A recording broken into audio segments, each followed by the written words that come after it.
Hi guys, and welcome to another day with Zimaleta. In today's video, I'm going to be dealing with the customer's van, just like lightly diagnosing this issue, and then we're going to dive in to a little bit deeper diagnostics if the customer wants to proceed further. This is a 2007 Freightliner Sprinter, which I'm very familiar with them because I've been working on them since 2007. I bought a brand new one and put over 500,000 miles on it. And I currently own 10 Sprinters, and I've seen various problems. So first, let's take a look at what kind of codes this fan is having, because he came in with a complaint that it's very sluggish, it's very poor acceleration. So let's take a look at the codes. Hey guys, I just got another van in for service. This is a 2007 Freightliner Sprinter. And I'm doing a basic code reading on it right now, just to see kind of like at a glance what's going on. And the very first thing I see is that intake manifold runner control stuck closed.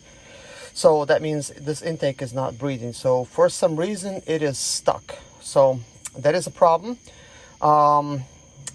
Let's take a look at some other codes and we'll discuss some of these, what's going on. Turbocharger, supercharger under boost, which is pretty easy to figure this one out. This can either be under boost or over boost, and can be anything from a turbo being damaged to a boost leak to an EGR. It could do with many different things, but this is a simple P0299, which usually means there's a tear or rip somewhere in one of the piping. It can also be a bad seal right there at the air intake pipe where the turbo is. It can be many things like that. So let's take a look at some other ones really quickly. So number 2 says intake manifold runner control stuck closed, bank 2 A2. So basically what's going on here is we also got a turbo supercharger under boost code, which is related to the turbo code that I said earlier, and both of these intakes. So let's go ahead and start this van. I'm gonna go ahead and take it on test drive before I delete this code. So anyways guys, I'm getting ready to drive out of my driveway. I'm kind of like next to my handy dandy garage. The very first thing I want to do is take a note of what codes are being on, if any. So take a look at this dashboard. We got the water on for window washer fluid. We have the traction control, we got the ESP, we got the ABS. We do have a check engine light on. We do have an SRS indicating that possibly it could be bad clutch spring instead of the steering wheel, or it could have been in a car accident to cause that to happen. But anyways, let's take it out on a test drive and see what comes back. Also guys, the brakes, as you can see, they're making this type of noise here. Brake booster might be leaking. The brake is also sinking, so there's either air inside of the brake type of system. So the brakes might be kind of poor in this vehicle, but I'll let you guys. So we're gonna be just driving this van on just a normal type of street for a test drive, and I want to see exactly what's it doing and what's it not doing. So yeah, I could tell the brakes are sinking, so but it is braking still, which is good. So anyways, let's see how it revs. It actually revs pretty nicely. I like that. I do see some smoke coming out in front. I'm wondering what's coming out in the back. But anyways, at this point I haven't deleted any code, so I want to see the drivability. So let's see how well it accelerates. Okay, I definitely hear a lot of air leakage.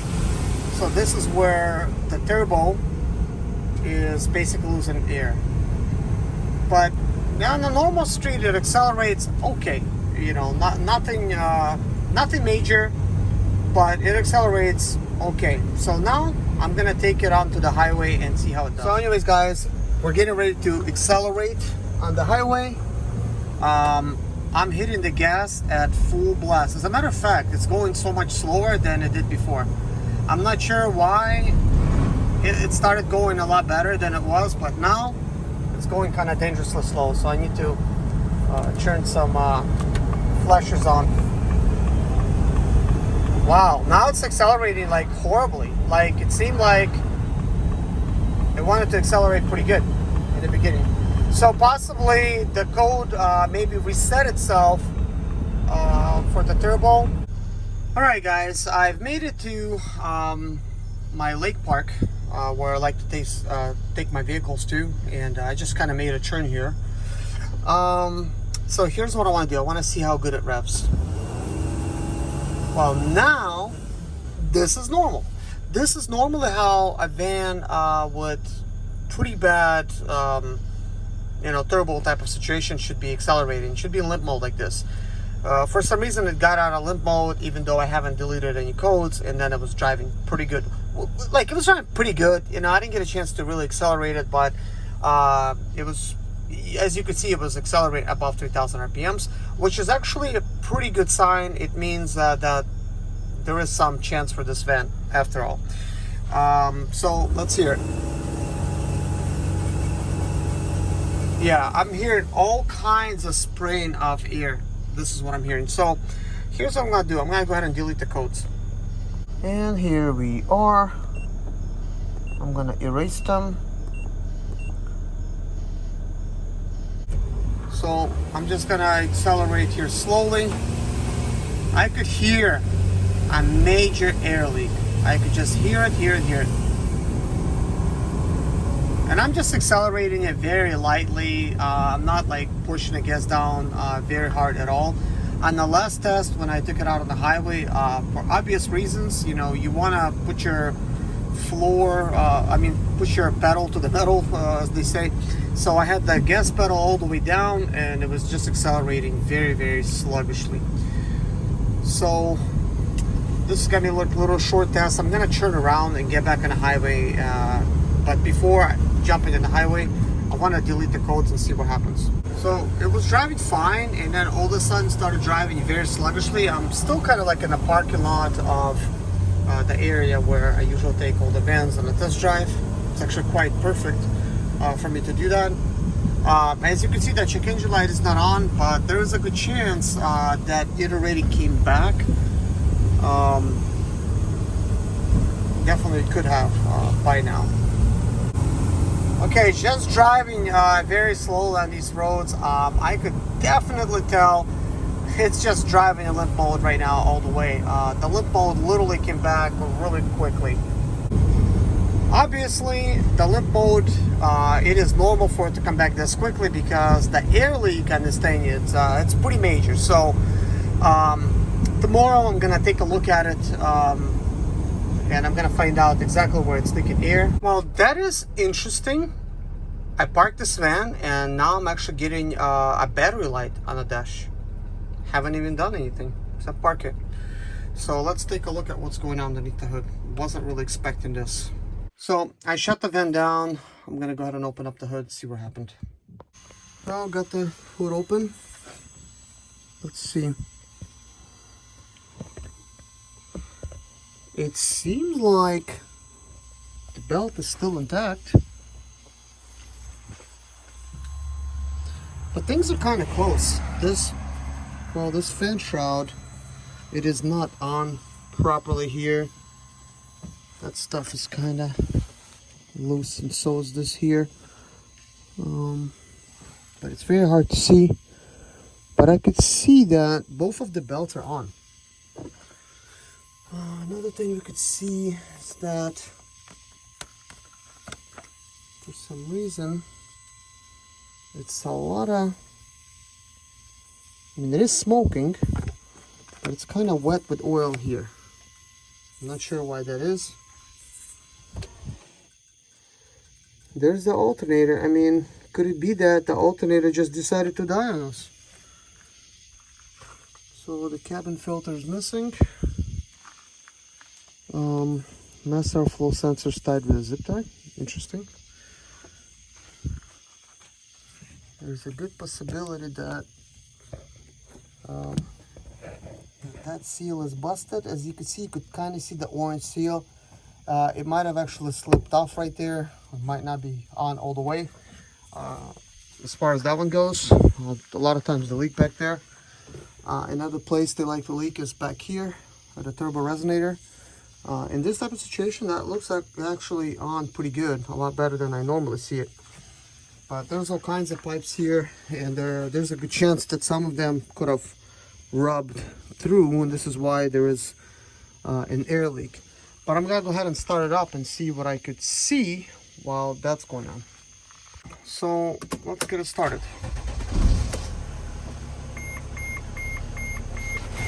Well, look at that. All the lights disappeared. Battery light disappeared. This is what we're getting now. Interesting. Interesting to say the least. Why did the battery light come on to begin with? Could it be bad ground somewhere? Loose wire on the alternator? Bad Y cable? A lot of things could definitely be going on. Also, the battery is located underneath this mat, so I guess we'll see what we could discover. Wow, I have actually never seen this mat get destroyed. Apparently, somebody drove the hell out of this van. Look at this. Ain't that something? I'm not sure how many miles this van has, but I mean, it seems like this is okay. So there is one bolt there and one here, so that is that. All right, so this van is running, so what we want to do right now is we want to listen, see if we can hear anything.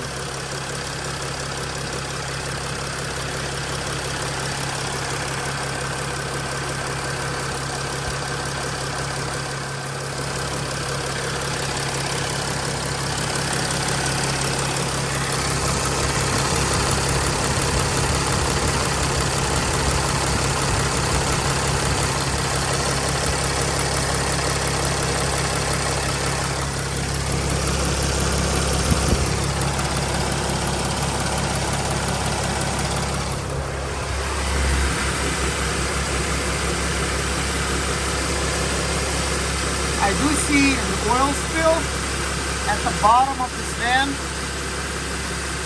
I'm gonna try to put a container there to see how much oil I can get. Anyways, I got a container under here. You can clearly see there's oil spillage that's going on.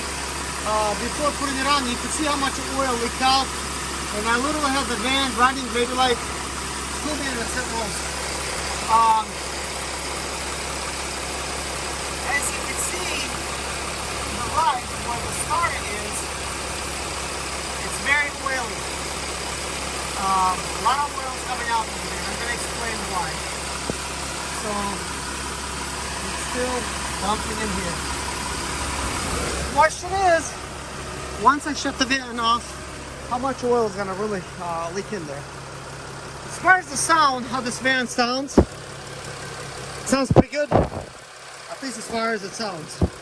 I could hear some things which I will talk about later on, but at this point that's of less of importance. But I could definitely hear hissing. I hear some other stuff. Anyways, let's get started. So anyways, let's see if we could rev it a little bit. Wow, well, you look at that. Okay, all right, that does explain things. Okay, last time I deleted the codes, that was all the way in the park. The park is 3 miles away from me. When I arrived here, battery light came on. Once I was parking, I shut the van off, battery light is gone, and now all of a sudden, the power's back. You could kind of see that. So, let's shut the van off.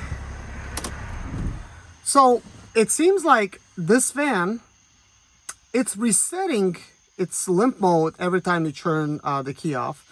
And the reason that there is a limp mode, I mean, for several reasons. I mean, intake runner was showing that it's stuck. Now, that might be just noise. It might be just the fact that the turbo pipes are leaking. It's coming on.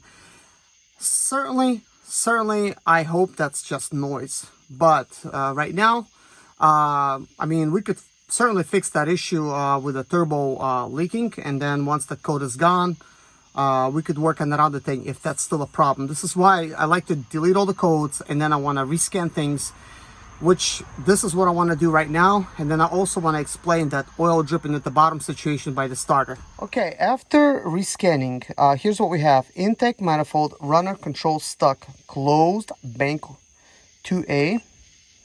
Again, bank 2A, same thing. Turbocharger, supercharger, under boost. Unfortunately, I'm getting basically the same type of codes, except this time I got 3, but basically it's just 2 codes. Last time it was 4, but basically it's just 2 codes. So here's what's going on. There is still a problem with the turbo leaking, obviously, but there's also a problem with the intake runner being stuck. That's another thing. So tomorrow my goal is to go ahead and fix the turbocharger, supercharger, under boost issue. I'm gonna go ahead and find what that is, and then we're gonna have to look into the intake manifold runner. There is a way for me to actually test it using my computer, see if it opens, closes, you know, that kind of thing. But let's just hope that when I fix this under boost issue, that it will resolve that other problem. As far as the codes goes, I just deleted them because now I'm going to work in the vehicle, and when I do, I will test drive it and see what comes back. And now, guys, I want to explain to you what is that oil that's leaking by the starter. What is that issue? Well, that's another problem completely unrelated to this sluggish issue, drivability type of issue. That is also another major problem, and unfortunately, this is more like a disease that these vans have, because that is an oil cooler seal leaking. And that is a big problem because, firstly, that's a big job. There is really no way of fixing this thing the easy way. Like, you can't just add something to the oil to cause it to stop leaking. It's just not going to happen. The only way to really go about this issue is to do a complete job, and that is to replace the oil cooler seals. And that job is pretty big. It can be pretty costly. Usually when you have to do this type of job, there's already a problem with the intake runners. There's a couple choices as far as that goes. You can buy a couple new intakes, or you could just replace the runners with another fix, which is metal runners that you could actually install to upgrade your other ones. And when you do, supposedly you're not going to have this intake runner issue anymore. But what I want to test is, once I take a look at the runners, I want to be able to see if perhaps one of the runners, maybe it's not connected. There's like these little plastic tabs where this little ball joint goes into, and it controls things. Perhaps it's just stuck due to some sludge. Maybe it's possible to reach in there and kind of get it unstuck, and who knows, maybe it will work. That is definitely worth a try. But right now what I'm faced with, I do need to solve the issue with the turbo underboost, and I will do that. Another thing that I need to explain to you guys, when an oil cooler seal leaks, oil kind of collects around the oil cooler, and then there is no place for it to go, but they've made a place for it to go. So it is in the back of the engine. There's like a little square, and the oil leaks inside of that little square, and then there's a little hole. It is located right where the starter is, and that's where all the oil goes, and it leaks outside by the starter and on top of the starter. So when the starter is installed, you cannot see that little holes, but when the oil is leaking, it's leaking directly onto the starter and around the starter and onto the floor. Also, as you're driving, the oil is leaking, which is causing an overspray on your underbody and stuff like that, which explains why this van has a lot of oil at the bottom. So That being said, that is another job in itself, which involves removal of the turbocharger, which involves removal of both fuel rails, all the fuel lines surrounding that type of area, and obviously once you remove the turbocharger, you got to remove the two intakes and then the oil cooler itself. Not to mention all the wires in that area. There's a lot of things you have to unplug. There's a lot of things you have to undo in the front, which is a pretty big job because a lot of that stuff is inaccessible, and you would need to disassemble the whole front end to do it. Now, a lot of times it is impossible to remove the turbo the way that it sits in that location. The only possible solution for that would be is to use some impacts with some very long extensions.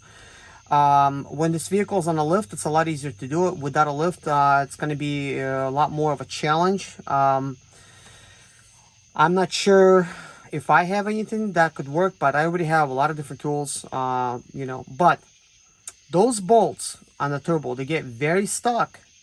And when there's a lot of miles on them, it's kind of like they get kind of like welded. If you try to remove anything exhaust related, you will know what I mean. Those bolts get rusted. They get so stuck due to heat. And they sort of get kind of welded on there. And that's why it's very difficult to remove the turbo. One of the solutions that I end up having to do is just pull the engine out and do it that way, which is a lot bigger of a job. But now, I mean, who knows? I do have a bobcat, which I technically could use a bobcat to remove it, even if I'm in the gravel. I could just hook it up to that and just, take it out. I mean, might sound easier than it really is in theory, but anyways, guys, if you like this video, if this video helped you in any way, if you're faced with this type of situation, please hit a like on this video, please subscribe and hit a bell notification.